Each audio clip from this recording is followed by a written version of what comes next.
वाह वाह, ये हो सौरंग जीतन को जोड़ी जौन बिरहा में तहलका मचोले बा। जियत रहा बाबू। अरे वाह, ओहो क्या बात है मंगल भाई जनवा ले बका।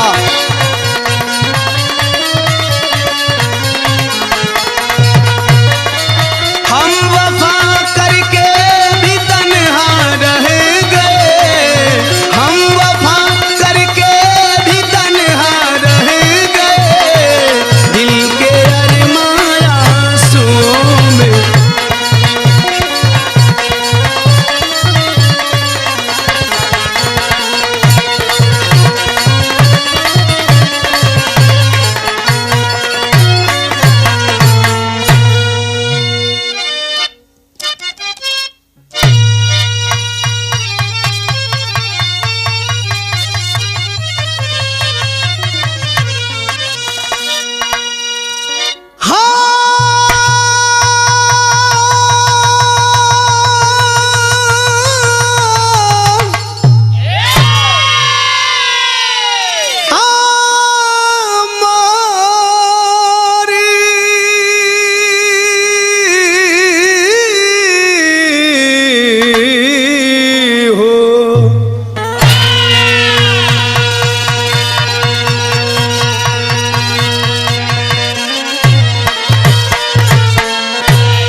अच्छा बाबूजी, मैं ओम प्रकाश दीवाना दिल की अनंत गहराइयों से सभी देवता रूपी श्रोताओं को प्रणाम करता हूं। बेरहम शिक्षक के द्वारा पिटाई के बाद मरे हुए इंद्र मेघवाल को सच्ची श्रद्धांजलि अर्पित करते हुए कामना करते हैं कि परिवार इस दुख की घड़ी से जल्दी उबर सके। आप लोगों के कमेंट के डिमांड ने दीवाना को पुनः एक बार कलम उठाने को मजबूर कर दिया। इस बिरहा का शीर्षक है इंद्र मेघवाल की हत्या उर्फ जालौर राजस्थान कांड। इस बिरहा को गवाने में एक बार फिर मदद किए सोशल मीडिया सम्राटों के सम्राट मुकेश यादव जी, युवा साहित्यकार हमारे छोटे भाई कैमूर किसान उमेश कुमार गौतम जी, बड़े भैया स्वामीनाथ यादव जी, युवा बसपा नेता आलोक सागर जी, राकेश आजाद जी इलाहाबाद, कवि संतोष यादव जी जौनपुर एवं दीवाना म्यूजिक के डिजिटल हेड हमारे छोटे अनुज विशाल यादव जी। आशा करता हूं जैसे हर बिरहा को प्यार दुलार देते हैं, ये बिरहा के भी अपना दीवानवा के भी प्यार दुलार दे ही जाओ। आज भारत में जातीय व्यवस्था को देखते हुए दीवाना की कलम भूमिका में सवाल करती है भारत के लोगों से। क्या सवाल है जीतन भैया?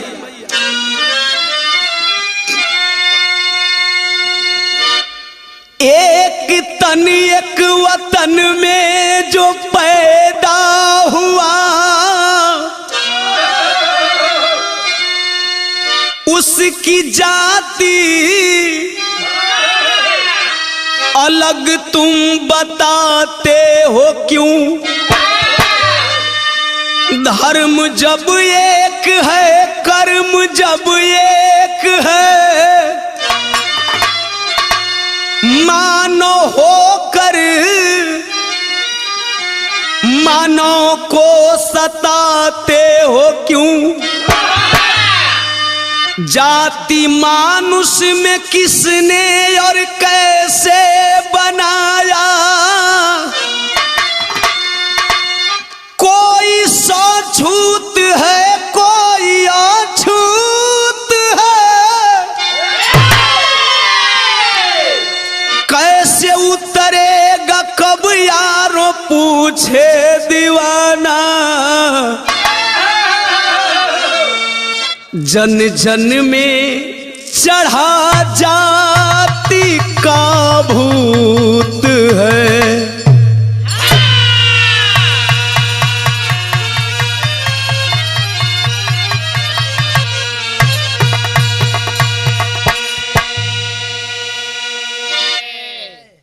बिरहा में क्लासिकल करे वाला गवैयन खातिर ई चैलेंजिंग कव्वाली लग गई। जेके क्लासिकल को भी पता नहीं हो उहो बिरहा में क्लासिकल ही करेला। कबो कबो हमरा बड़ा हंसी बरेला। एगो दिल का मरीज कोनो नया वैद्य के यहाँ पहुंच गई। संगतिया पूछल संकारे वैदवा बतौल सकी नहीं तो रोगवा क्या बता रहा है जीतन भाई।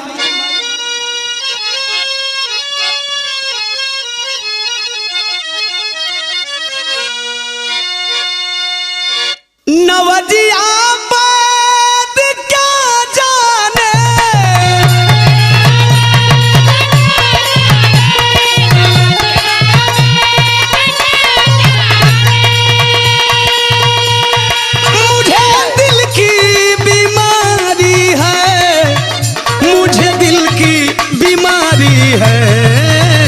मुझे दिल की बीमारी है।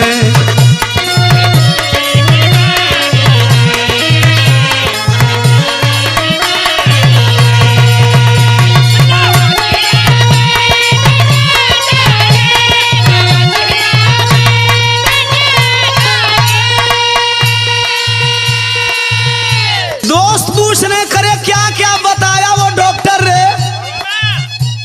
दिल का मरीज आशिक कह रहा है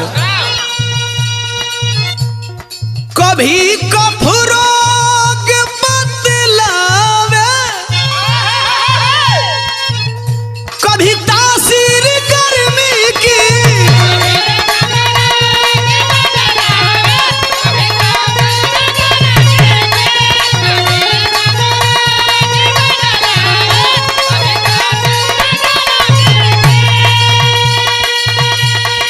जिगर का हाल तू मेरा अरे जहान अनारी है।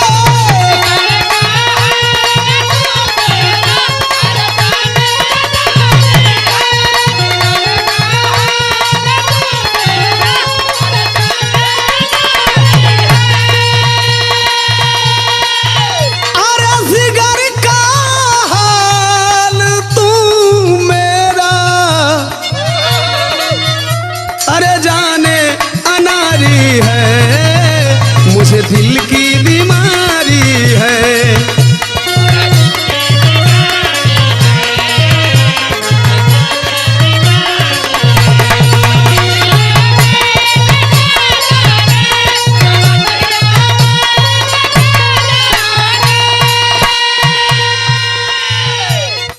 मगर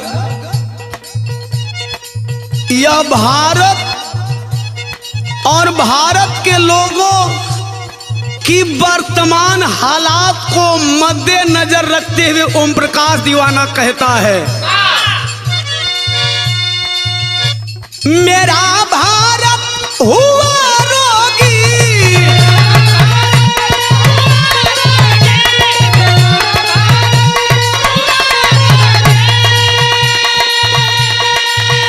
अरे जातिवादी बीमारी से की जातिवादी बीमारी से जातिवादी बीमारी से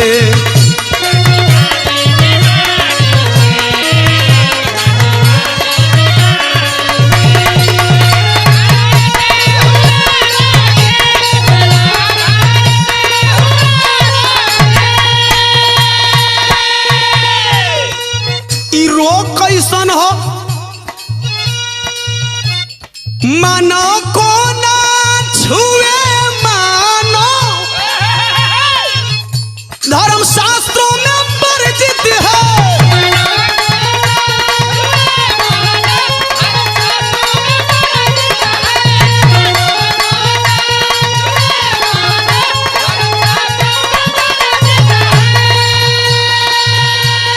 क्यों वर्जित है मंगल भाई। धर्म का नाश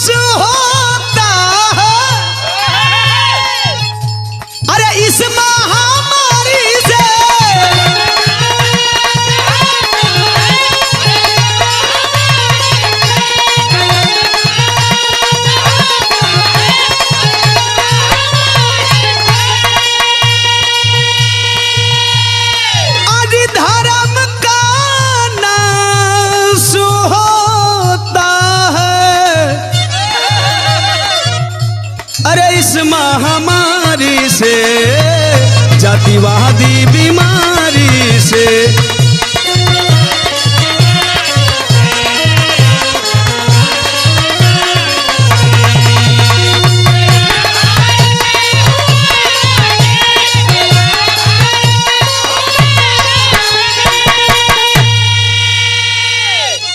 एजे से बिरहा का कहानी नजम में चालू होता। कैसे जीतन बाबू?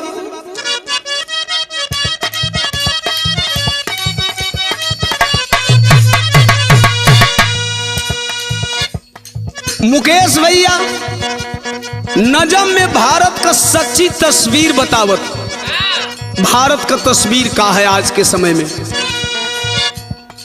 मेरे भारत में जो रहते जातिवादी हैं, मेरे भारत में जो रहते जातिवादी हैं, मानवतावाद के लिए वो आतंकवादी हैं।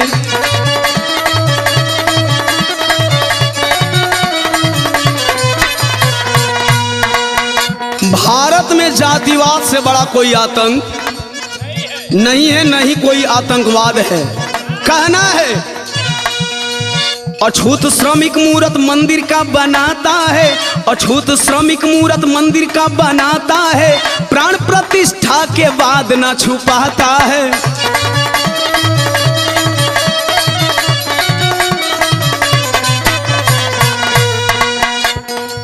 अछूत जानकर उस वक्त ना घिनाते हो। किस वक्त? अछूत जानकर उस वक्त ना घिनाते हो, अछूत वाला को जब लूटने तू जाते हो।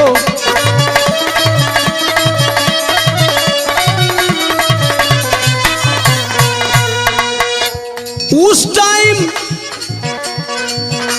तुम्हारा छुआछूत कहां चला जाता है? एक टाइम और तुम छुआछूत से परे हो जाते हो। चुनाव आता है घर घर में ढोंग करते हो, चुनाव आता है घर घर में ढोंग करते हो, पानी अछूत घर का पीकर तब ना मरते हो।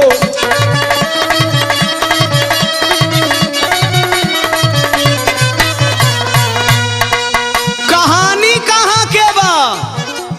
काहे बदई कुल हमारा कहे के पड़ता।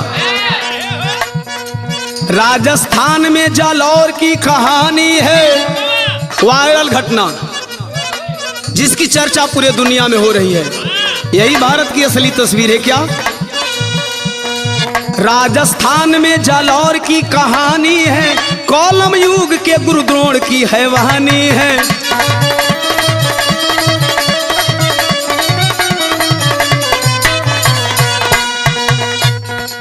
थाना जायला में गांव एक सुराड़ा है, थाना जायला ग्राम सुराड़ा। थाना जायला में गांव एक सुराड़ा है, लाल का काल बना मिट्टी का एक घड़ा है।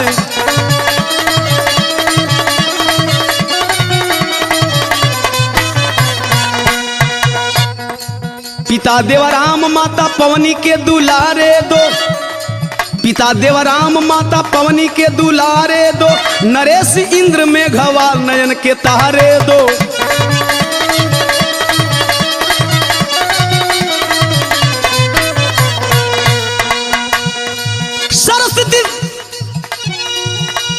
सरस्वती विद्या मंदिर रोज पढ़ने जाते थे,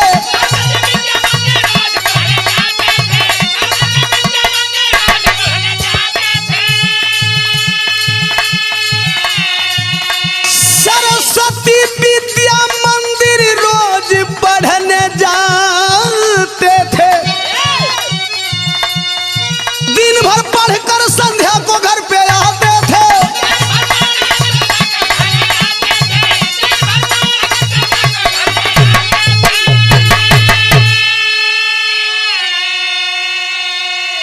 आए बाबू, ग्राम सुराड़ा, थाना जायला, जिला जालौर, राजस्थान के रहने वाले देवाराम मेघवाल, पत्नी पवनी देवी और दोनों लोगन के बीच में 2 संतान। बड़ा बेटवा नरेश मेघवाल लगभग 12 साल, छोटा बेटवा इंद्र मेघवाल 9 साल। गांव से 6 किलोमीटर दूर दादा पोला राम जी दादियों हैं, चाचा किशोर राम। गांव से 6 किलोमीटर दूर निजी विद्यालय सरस्वती विद्या मंदिर में वह दोनों भाई एक ही साथ पढ़ते थे। क्या हुआ कि घटना चर्चा का विषय बन गया पूरे भारत में। माई बाबू का अरमान होला, चाहे बेटवा गरीब का होखा चाहे बेटवा अमीर का होखा, हर माई बाबू अपना बेटवा बिटियन खातिर सपना सजावेलन। माई पवनी देवी बचवन के स्कूल भेजत है। एगो बात कहत है, का कहे जीतन,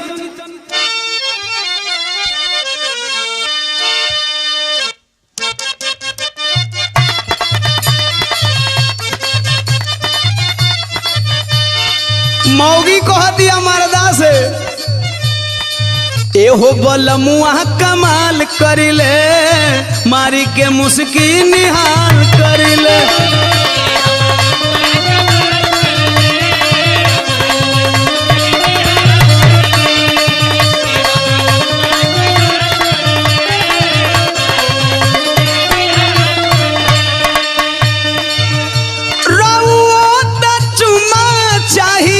राजा जी कवनो हाल में, राजा जी कवनो हाल में, जुल्फिया ए बोलम जी राउर, जुल्फिया ए बोलम जी राउर, गोड़े हमारा गाल में।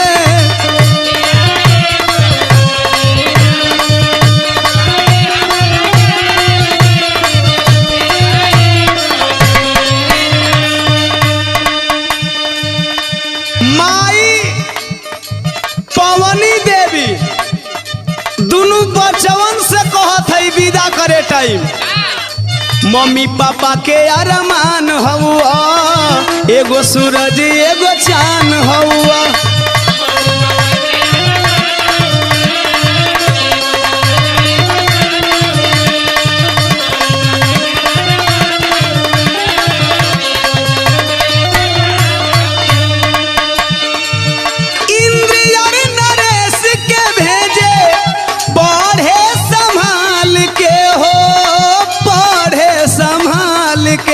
बनाईबू हम पढ़ा के बाबा, बनाईबू हम पढ़ा के बाबा, साहब दोनों लाल के।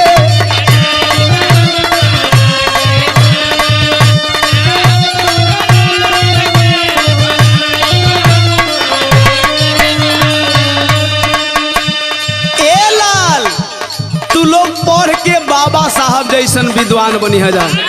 माई दोनों बचवन के संहार के भेजत है। बचवा गईलन है, दोनों कहाँ गईलन,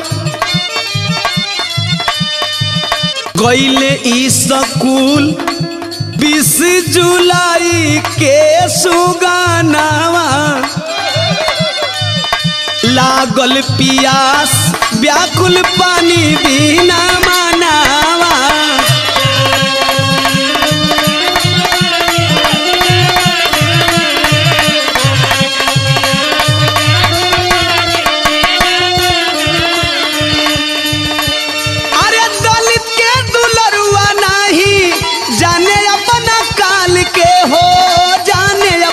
काल के बनाईबू हम पढ़ा के बाबा, साहब दोनों लाल के।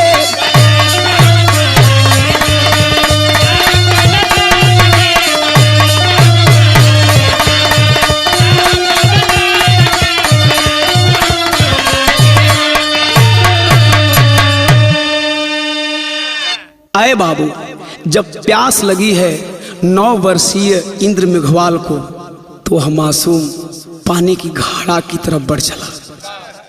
जहां छैल सिंह घड़ा में पानी पीते थे, जब उस घड़ा की तरफ बढ़ा है वह मासूम बेटा। पानी के जिंदगी में कीमत कितना है जीतन, तनी भाव लगता। पानी जिंदगानी,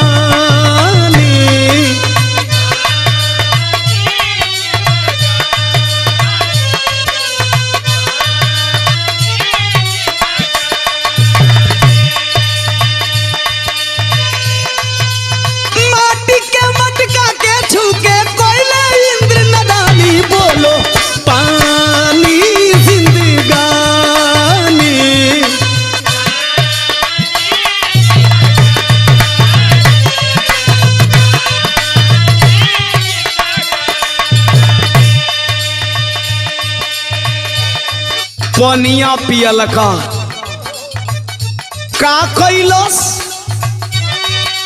पानी पियल खाली जीव के काल भइल भैया हो।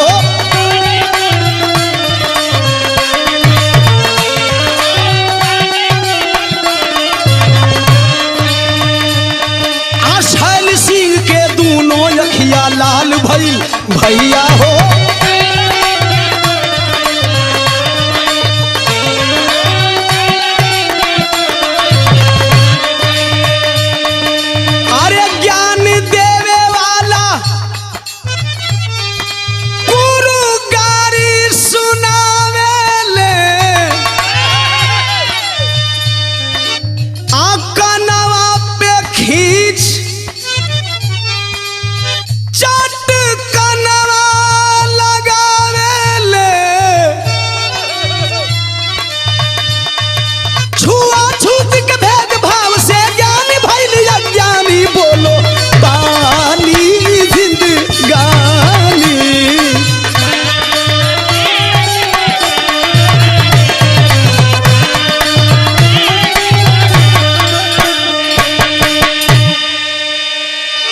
खाली पनिया पियल का हो बाबू, ओह लाल का काल हो गई।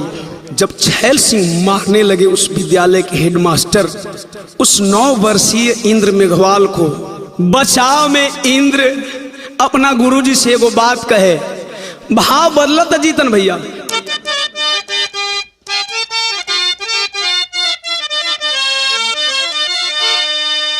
वह निर्दयी जातिवादी हेडमास्टर मार रहा है इंद्र को, और इंद्र रो करके एगो अनुनय करे, विनय करे।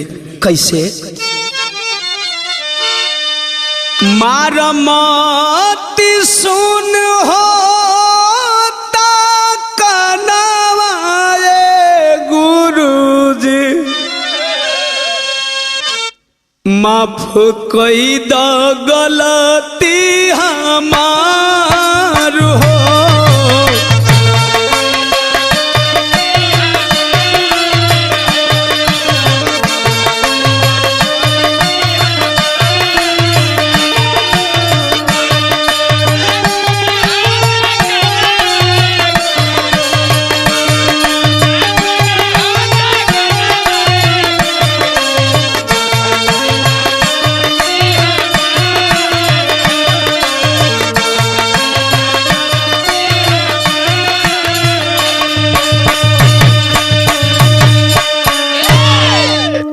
हम नहीं जानली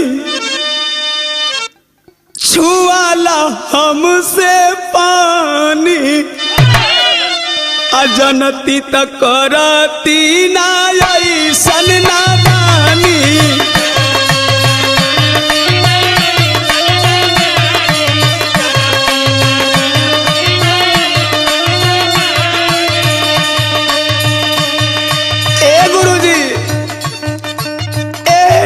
साहब मारी मारी ले बका तू जानवाए गुरुजी, मारी मारी ले बका तू जानवाए गुरुजी, माफ कई द गलती हमार हो।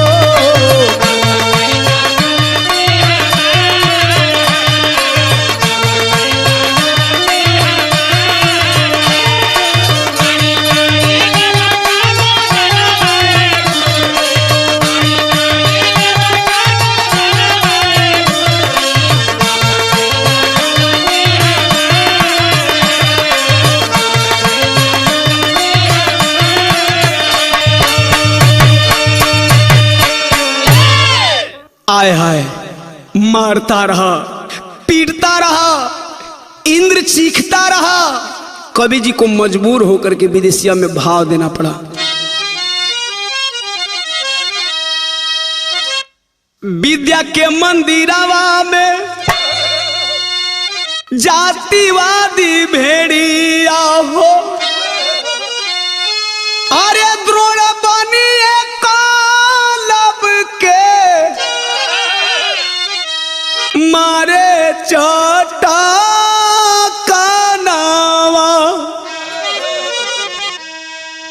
फाटी गईली नसिया तो सूजी गईली आँखिया हो अकनवा से बाबूआ के आवे लागल खूनावा भैली जब छूटी इंद्र अनरस बिरादावा हो शाम 4 बजे पहुँचे अपने भावनावा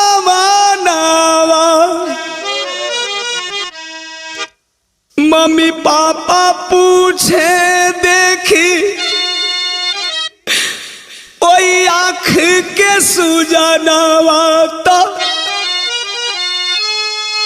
कानवा के खून देखी रोवेली माया नावा।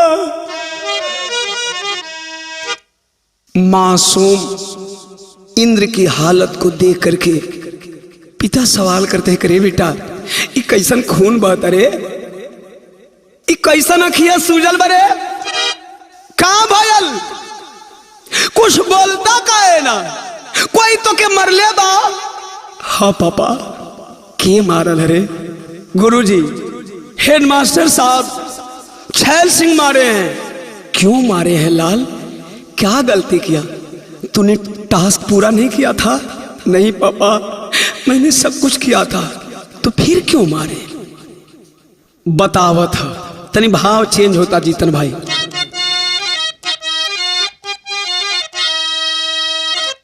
कहे मटकी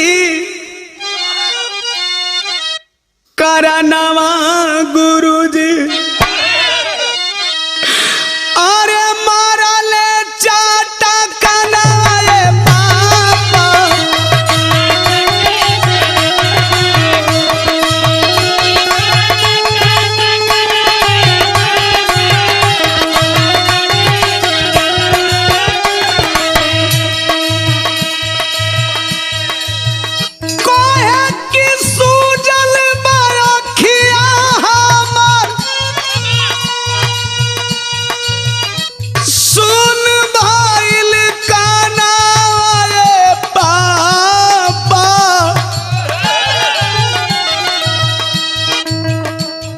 करे मरात रहे तो कोई धरे न आइल हो। इंद्र बोलस सुनिए न पापा, केहू बचावे नहीं आइल कलाश में,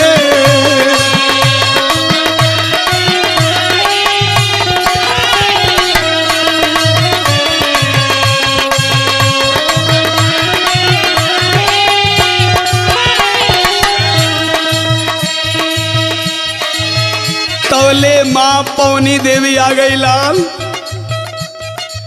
गोदिया में उठा के बैठा लेलस, रोई रोई सुनावे दुखड़ा मम्मी के पास में हो, मम्मी के पास में।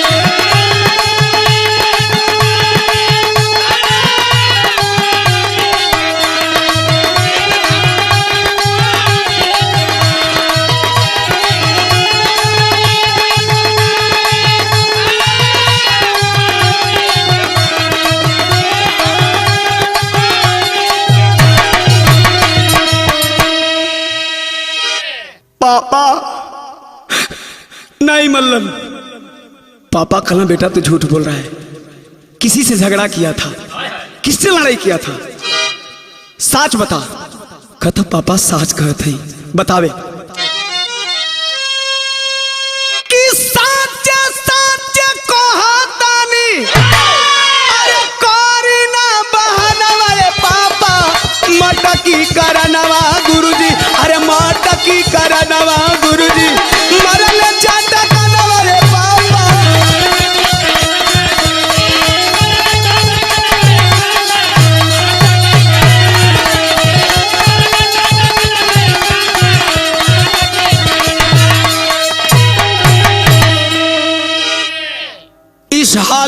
को देख करके ओम प्रकाश दीवाना की लेखनी पुनः भारतवासियों से सवाल कर रही है। टेरी की शैली में भाव लिखना पड़ा।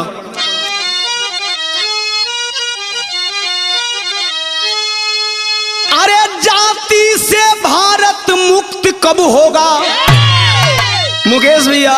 अरे जाति से भारत मुक्त कब होगा?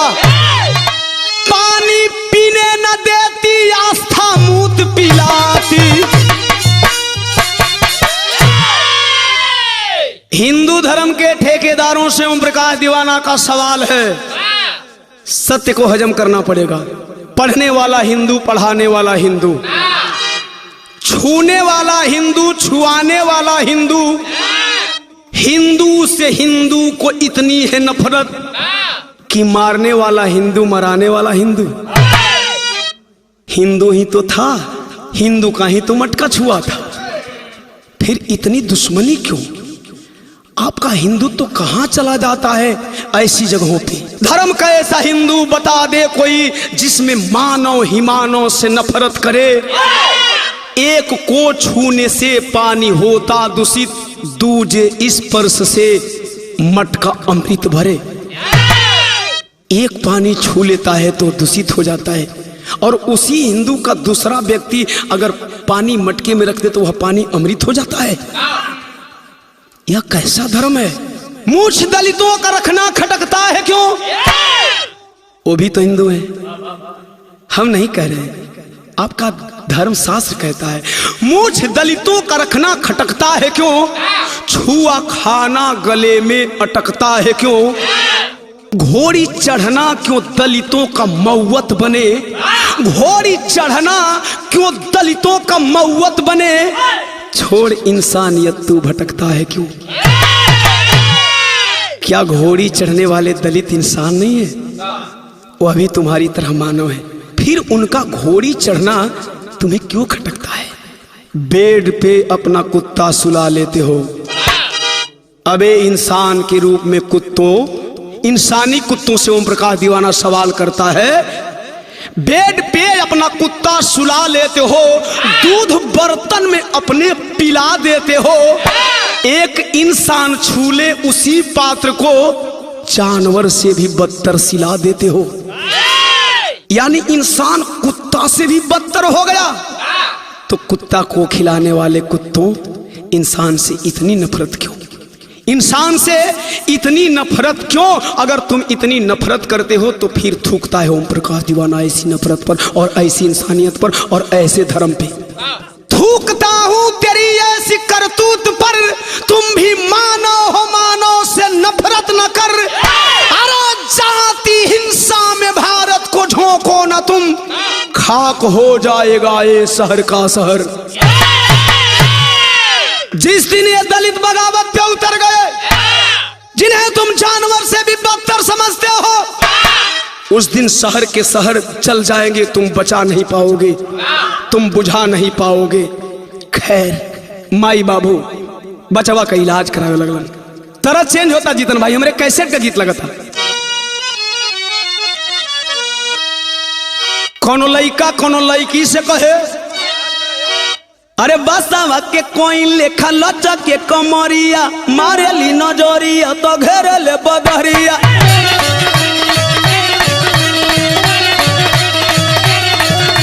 बसावा के कोई लेखा लचा के कमरिया, मारे ली नजरिया तो घेरे ले बदरिया। कि कहाँ जाली झार के झरेली अनुरे, करवई भी काम डा।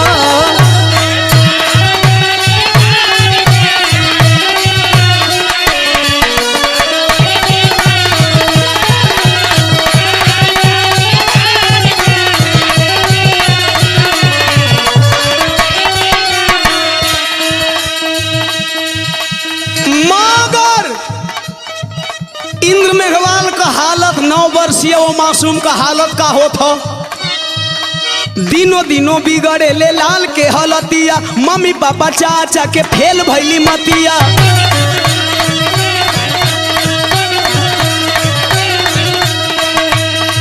अरे बदले ले रोज डॉक्टरिया नु हो, करवावे ले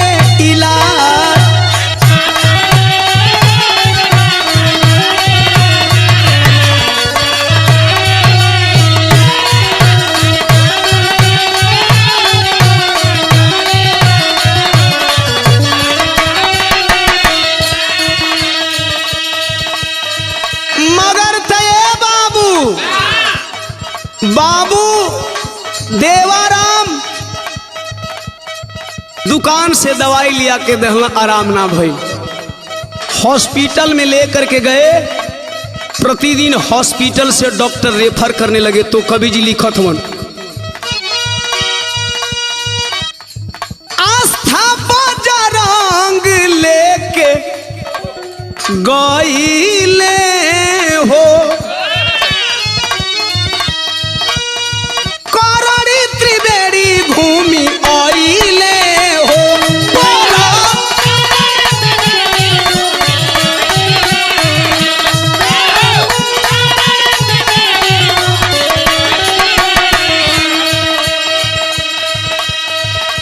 अरे मेहसारा गीतांजलि में बिगड़ल बहाल हो, आखिर में अहमदाबाद में आई गईल काल हो।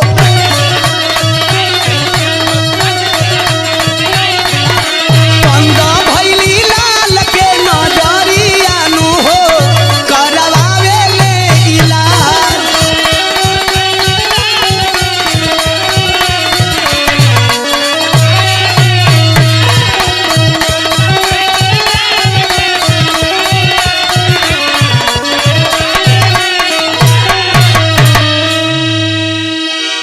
ए बाबू आखिरकार अहमदाबाद में वो बचवा के साथे भइल का, तनिका फिर भाव बदल गई सोरठी में।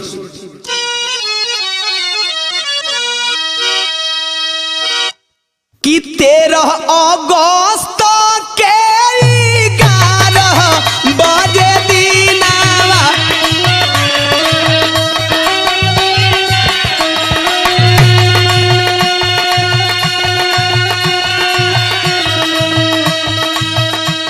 इंदर के टूटी गईली सासनुएरा, किया हो रामा।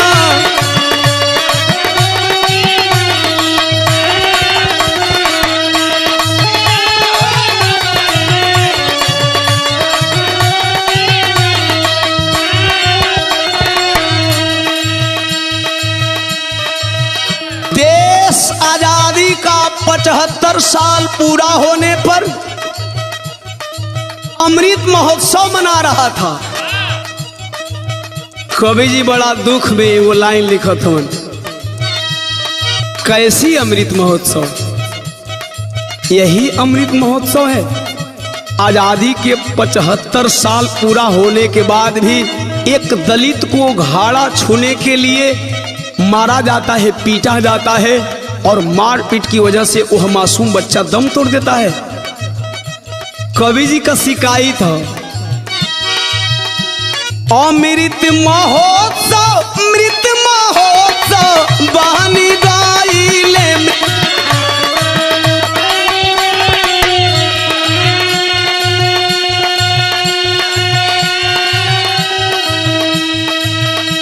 मम्मी पापा लेके रोवेला सनुएरा, किया हो रामा।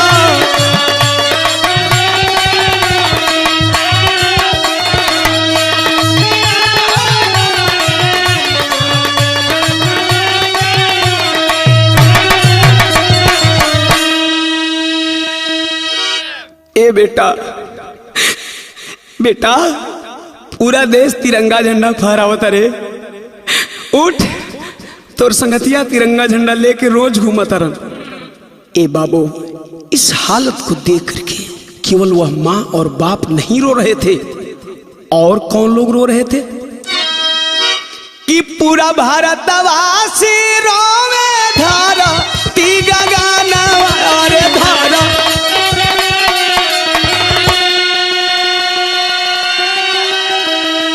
अरे किया हो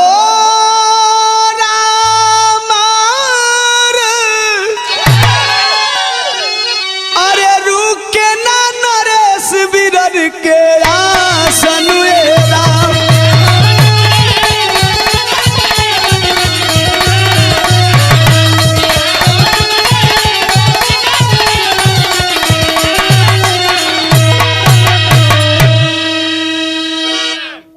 कैसे आप अमृत महोत्सव मनाओगे, जिन्हें सिंबल ऑफ नॉलेज कहा जाता है, जिन्होंने भारत को दुनिया का सबसे लचीला और सबसे बड़ा संविधान दिया। आज उस बाबा साहब की आत्मा भी रो रही है और रो करके भारतवासियों से एक क्वेश्चन मार्क लगा रही है। कौन क्वेश्चन मार्क है?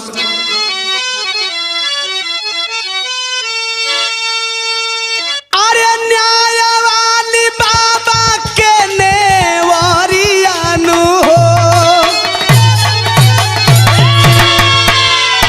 न्यायवाली बाबा के नेवारियानु हो, फसल बीच मजाधा।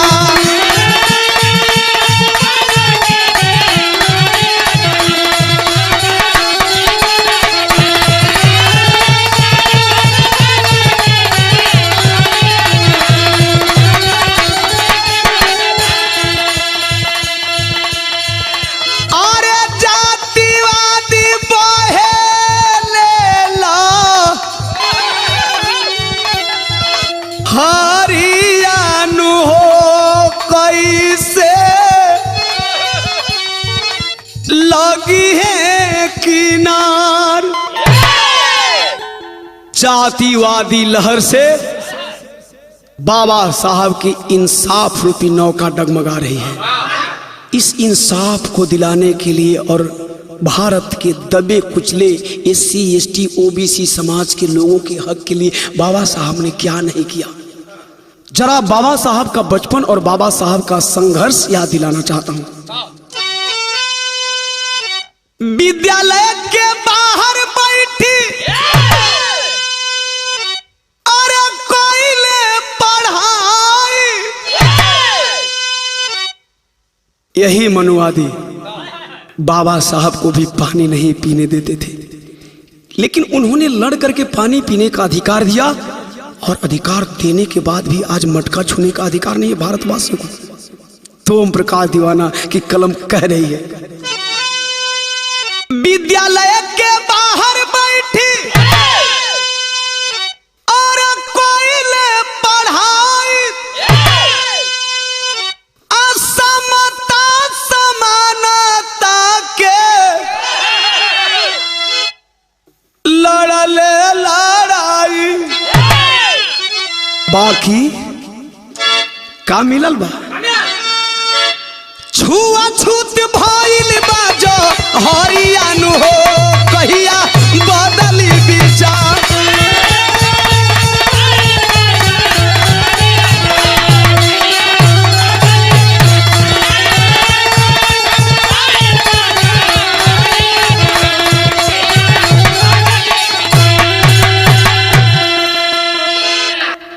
बाबू बिरहा पहपट में आगे बढ़ गई।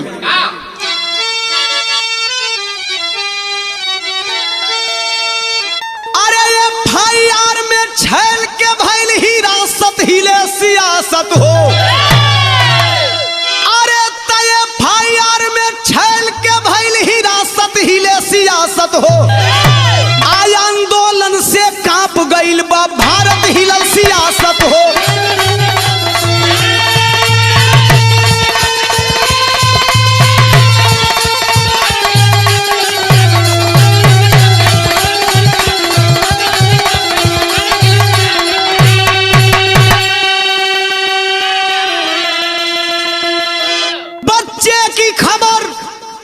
बिजली की तरह कौंध गई भारत में, जन जन में आक्रोश मार्च निकलने लगा, कैंडल मार्च लोग निकालने लगे। पूरे देश के दलित वर्ग के लोग रोड पे उतर गए। माई बाबू सहित दलित वर्ग के तमाम संगठन के नेता आजादी के एक दिन पहले 14 अगस्त को उस लाश को लेकर के धरना पे बैठ गए। और मांग क्या थी? अरे रोड मान्यता विद्यालय का फास्ट ट्रैक में केस हो, एक मौत पर एक मुआवजा मांगे पूरा देश हो। एक मौत पे एक मुआवजा होनी चाहिए। कुछ दिन पहले उसी राजस्थान में उदयपुर में एक कन्हैया टेलर की हत्या कर दी गई थी, तो उसको मुआवजा में यही सरकार 50 लाख रुपया दी और 2 बच्चों को नौकरी दी। यही गहलोत सरकार मुख्यमंत्री अशोक गहलोत के नेतृत्व में इस दलित के बच्चे की मौत पे 5 लाख रुपए की मुआवजा राशि मिलती है। वाह, क्या इंसाफ है। राजस्थान वही, मुख्यमंत्री वही, तो पूरा परिवार अड़ गया। जब तक से लिखित मांग पूरी नहीं होगी तब तक से हम लोग धरना से नहीं हटेंगे। आय हाय, पुलिस बल के बदौलत गहलोत सरकार ने क्या किया? अरे लाठी चार्ज कर पुलिस करे महाभारत, हिलल सियासत हो। लाश जली है माई बाप के, मारत हिले सियासत हो। धरना पे गए लोगों पे लाठियां बरसाई गई, माई बाबू के लाठी से मार मार के दूर कर दिहल गई। आखिरकार उसी तरह लाश जला दी गई जिस तरह मनीषा वाल्मीकि की लाश हाथरस में आधी रात को जलाई गई थी। उसी तरह लाश जला दी गई जिस तरह पुष्पेंद्र यादव की लाश झांसी में आधी रात को जलाई गई थी। पुलिस बल के दम पर क्या न्याय करेगी ये सरकार? एक लाइन और कहना, सर्व समाज के पंचायत शिक्षक के कहे निर्दोष हो। अरे भीम आर्मी भीम सेना पसपा में जागल रोष हो। सर्व समाज पंचायत जुटाने लगा, शिक्षक निर्दोष है। वाह, क्या विडंबना है। वकील के द्वारा एक बच्चे को सिखाया गया इस केस को हल्का करने के लिए और उस शिक्षक को बचाने के लिए कि जब लोग पूछेंगे तो बता देना छैल सिंह ने, वाह स्टूडेंट है और कह रहा है छैल सिंह ने।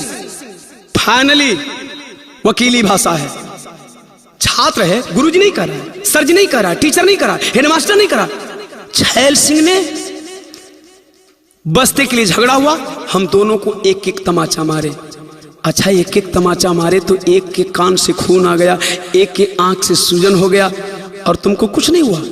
आया पंचायत होने लगी उस आरोपी शिक्षक को बचाने के लिए। तो कवि जी लिख रहे हैं, अरे पुलिस प्रशासन न्याय के करे तिजारत, हिलल सियासत हो। आहाई गोदी मीडिया खेलावा कुल, अरे बिगारत हिले सियासत हो। पुलिस प्रशासन, सरकार और गोदी मीडिया सारे लोग उस शिक्षक को बचाने का साबूत इकट्ठा करने में लग गए। तनिका आल्हा में के और क्लियर करते, आज देश के आजाद करावे वाला वो क्रांतिकारी, वो वीर वीरांगना जो अपने जान की आहुति दे दिए आजादी की बलि वेदी पे, वो भी सोचने पे मजबूर है। यह दिन देखे खातिर अरे मिलल काया जदिया भैया, अरे भारत के दलित बड़े अब हिले अछूत।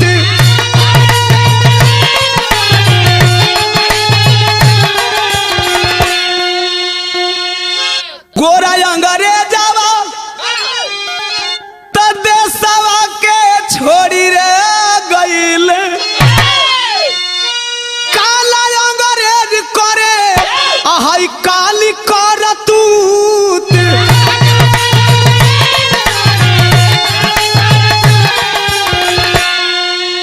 ऊंच नीच छोट बड़ के मीटेला ना भेदवा बाबू, अरे मनई के छुअला से अब ही लागे छूत।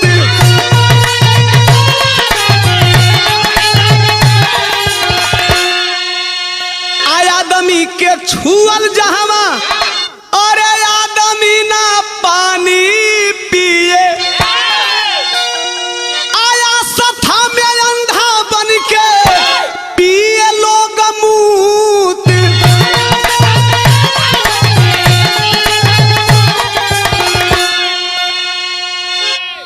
हालात है भारत की आजादी के 75 साल बाद। देश की बलि बेदी पे कुर्बान होने वाले, हंसते हंसते फांसी के फंदे को चूमने वाले हमारे शहीद क्रांतिकारी सपूत भी सोचते होंगे कि हम लोगों ने देश की बागडोर किनके हाथों में सौंप दिया। कुर्बानी व्यर्थ है, तनिका आल्हा करवट लेता। उस आरोपी शिक्षक छैल सिंह को बचाने के लिए सरकार, मीडिया, पुलिस प्रशासन सब एक हो गए हैं। कैसे बचाने की तैयारी चल रही है? अरे टमाटर के बातिया के झूठा बता,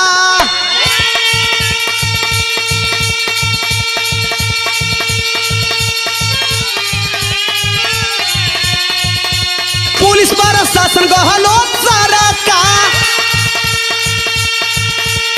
पूरा महकमा खिलाफ में हो गया उस दलित परिवार के। जैसा हुआ था हाथरस में वैसा ही हो गया।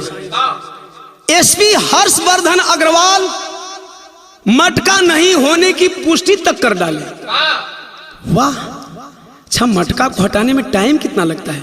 बताया गया कि छैल सिंह ने 1.5 लाख रुपया दे करके मामला को रफा दफा करने के लिए पंचायत भी करवाया था।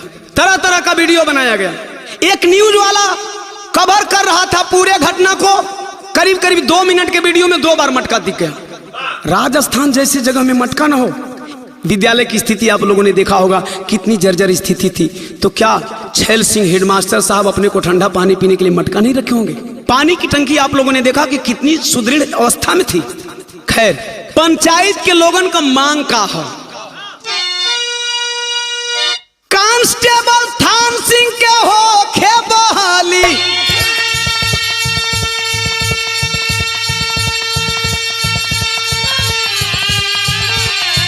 अरे समर समाज जुटी को रे का। पंचायत में थान सिंह कांस्टेबल जो निलंबित है उसकी बहाली की मांग चल रही है। दोषी को सजा दिलाने की मांग नहीं चल रही है। जरा भारत के हिंदू संगठन वाले साथियों से सवाल है मेरा, कोरे आंदोलन नहीं हिंदू संगठन,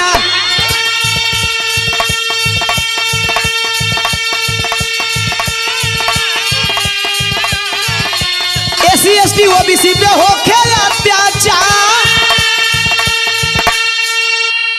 देश में जितने हिंदुत्ववादी संगठन हैं, जब एससी एसटी ओबीसी के ऊपर कोई विपत्ति आती है, कोई मौत आती है, किसी की हत्या होती है, किसी का रेप होता है, तो एक संगठन वाले आंदोलन क्यों नहीं करते हैं?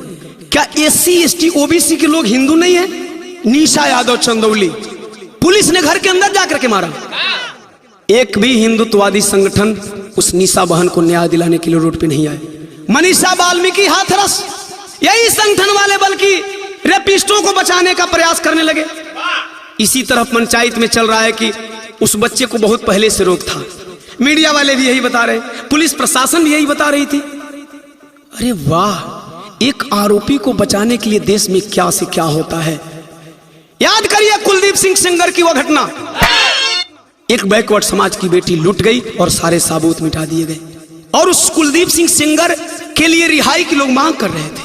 बाहर देश के कुछ संगठन के लोग, जब दलितों पे, बैकवर्ड पे, एससी एसटी ओबीसी पे अत्याचार होता है तो फिर आपका संगठन आगे क्यों नहीं आता है? इसका मतलब एससी एसटी ओबीसी के लोग हिंदू नहीं है, या केवल वोट लेने के लिए हिंदू है? वोट आता है तो सारे लोग हिंदू हो जाते हैं, मुसलमान से कोई बात आती है तो सारे लोग हिंदू हो जाते हैं। ये कैसा हिंदुत्व है आपका? गौर करना। अरे कवनो बलात्कारी के होला इनकाउंटर,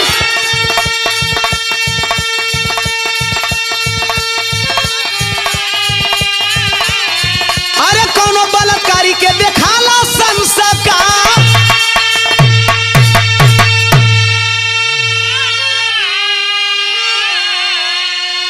लोग कहते हैं दीवाना राजनीति करता है, बिरहा नहीं गाता है।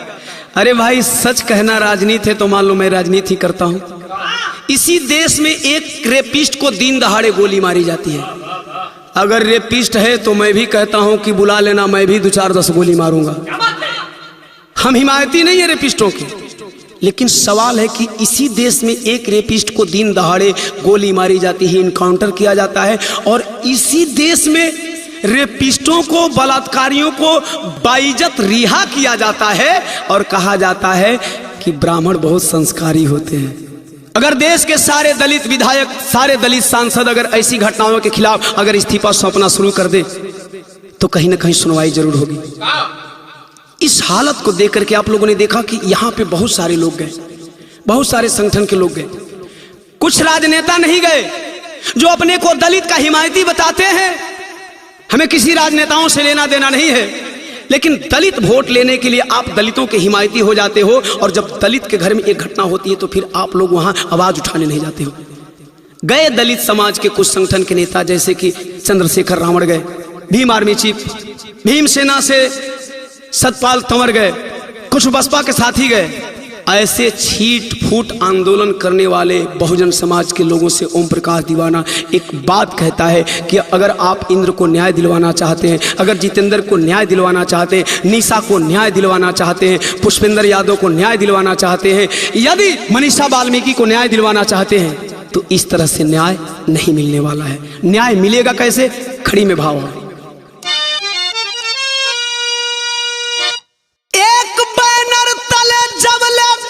समाज न होई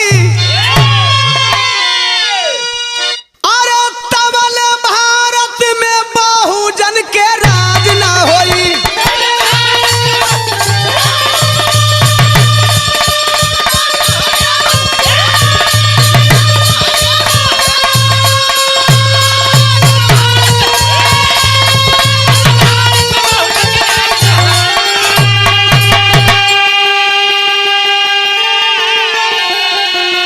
बहुजन का राज मतलब एससी एसटी ओबीसी माइनॉरिटी समाज के लोगों का राज।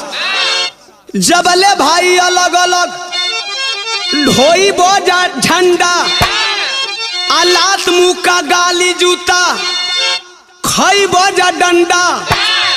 अगर आंदोलन करना है किसी भी राज्य में तो देश के तमाम एससी एसटी ओबीसी के लोग एक झंडा डंडा के नीचे एक दिन आंदोलन करो, किसी भी प्रदेश के सरकार की पुलिस की लाठियां कम पड़ जाएगी, लाठियां कम पड़ जाएगी। इसलिए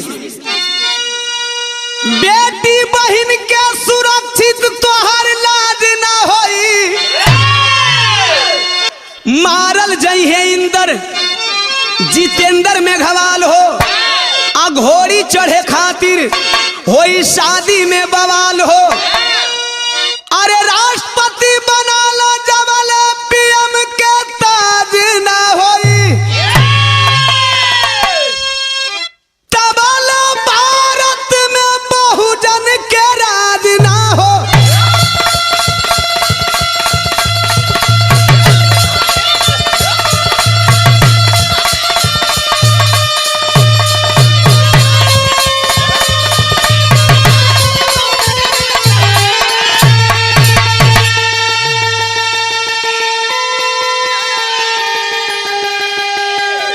कुछ नेता कहते हैं हमने दलितों का राष्ट्रपति बनाया है, शेड्यूल कास्ट शेड्यूल ट्राइब का मैंने राष्ट्रपति बनाया है।